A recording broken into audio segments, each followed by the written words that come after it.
Earlier today, the Capitol had to briefly go back onto lockdown following a tragically fatal attack on the Capitol building with a vehicle ramming into a barricade, striking 2 officers. Both were injured, one later pronounced dead. The suspect was apparently shot after getting out of the car with a knife and attempting to attack the police officers.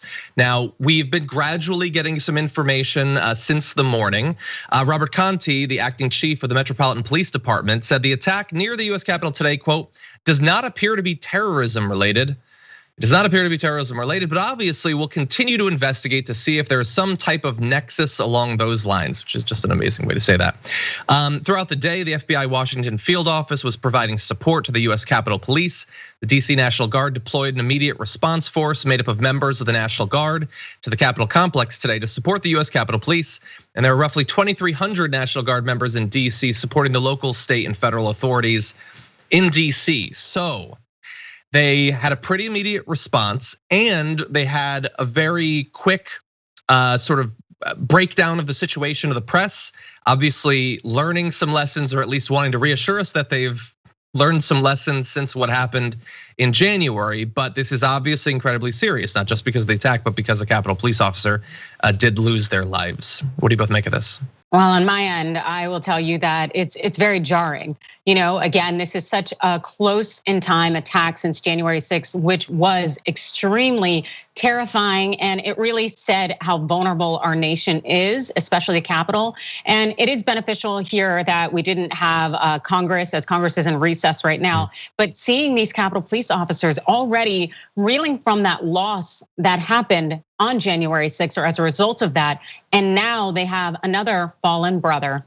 It just really speaks to the fact that our nation has a problem with violence and that we need to address it and stop ignoring it. Yeah, very sad, unfortunate, and we're still getting details, obviously, but here's something I want to point out. They were more prepared for this random act than they were for the planned terrorism attack that took place on January 6th. They were more coordinated for this random attack than coordinated white terrorists taking over the Capitol. And I think that's an element here that should be discussed. Obviously, they have learned some lessons, but to have this level of coordination, as well as this level of information dissemination, really within minutes after it happened, is something that we haven't seen before. And I'm hoping that this becomes the normative method for how they deal with attacks or even future acts of terrorism, God forbid, if it ever happens again at the nation's capital. Yeah, I think that there's 2 elements that I would like to see to demonstrate learning from the events of the last year. I think you perfectly illustrated how they have to learn from all the problems from January. That was a terrible response in so many different ways. But I also think while there's been a lot of people replaced and this seems like a positive change, I also want to see a change from how they acted, several months earlier than that during the protests of the previous summer. So being a little bit, more Johnny on the spot when someone is attacking is important, but also understanding the difference between an armed insurrection and peaceful protesters and applying force where necessary, but also not applying force where it's not necessary. We don't have a good test case of that yet, but we'll see.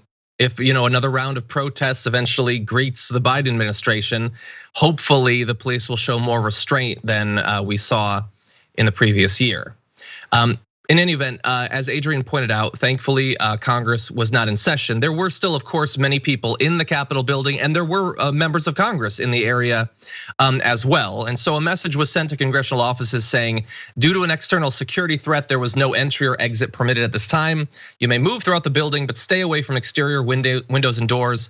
If you're outside, seek cover, which has got to be a terrifying message to receive, whether you're a staffer, a journalist in the area, something like that. And let's also remember, we had the individual who had weapons that was outside of what's going to become Kamala Harris's, the vice president's permanent address. So there's kind of a line of these events stretching back to the Capitol violence. And one has to wonder, is this going to be the last, at least for a little while? And my fear is definitely that it's not. And I actually think that's probably almost a rational fear. The fact that this attack is now, it's something that came just about a week after officials removed those perimeter barriers, that fence that had that razor wire and really just roped off the complex that was a product of the January 6th insurrection. And so, the thought that, well, we let our barrier, our guard down just a little bit and we have more attacks. It just speaks to the fact that we have a significant problem. And I know they're looking into the root of why this young man rammed the police officers there, but to automatically discount the fact that it's terrorism. We need to bear in mind that there is domestic terrorism that is going on every day on our soil. And to only limit it to this thought of international terrorism is really ignorant, unfortunately. And it puts us all in the mindset of thinking, that the problems come from the outside, as opposed to, no, the call is coming from inside the house, because it's been coming from inside the house for at least the last 4 years and then some.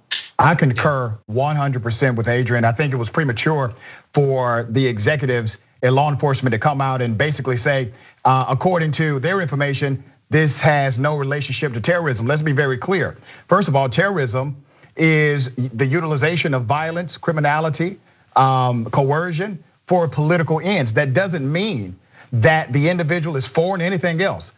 Domestic terrorism is a reality, and white males are the biggest portrayers of that. So there has to still be a real investigation before anybody can conclusively say this was not somehow politically motivated. And you have to imagine, if you intentionally try to attack anybody at the Capitol, how would that not have a political motivation somewhere?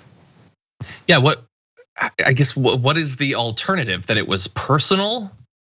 I don't know. I mean, look, we can say, okay, clearly the ideological motivation is more in line with terrorism than other descriptors, but we'd prefer to keep terrorism for events that are likely to produce a larger body count. Like, we could have a rhetorical conversation like that, but there's information that could potentially come out. It seems like, sure, it was a much lower scale attack, but you don't attack the Capitol because you don't have any sort of political motivation. And we honestly, we don't know. There's very little we know about the individual.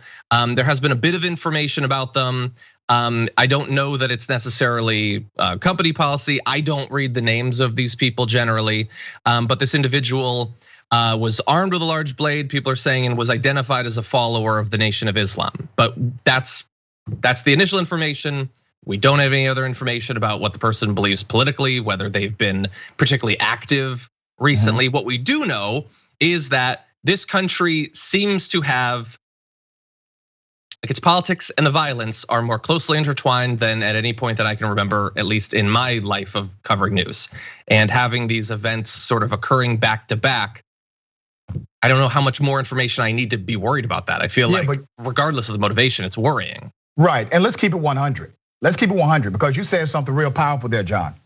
We have this connection now between violence and politics. The truth is, we have a reconnection between politics and violence, because the genesis of this country started with politics and violence.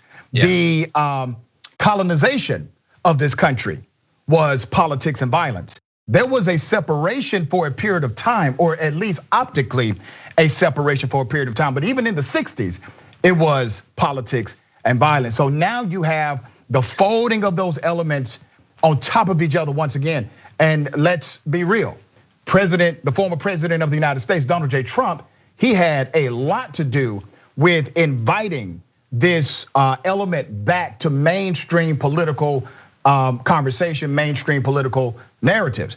And now you see the remnants of that continuing beyond his presidency in variations all across the country. Yeah.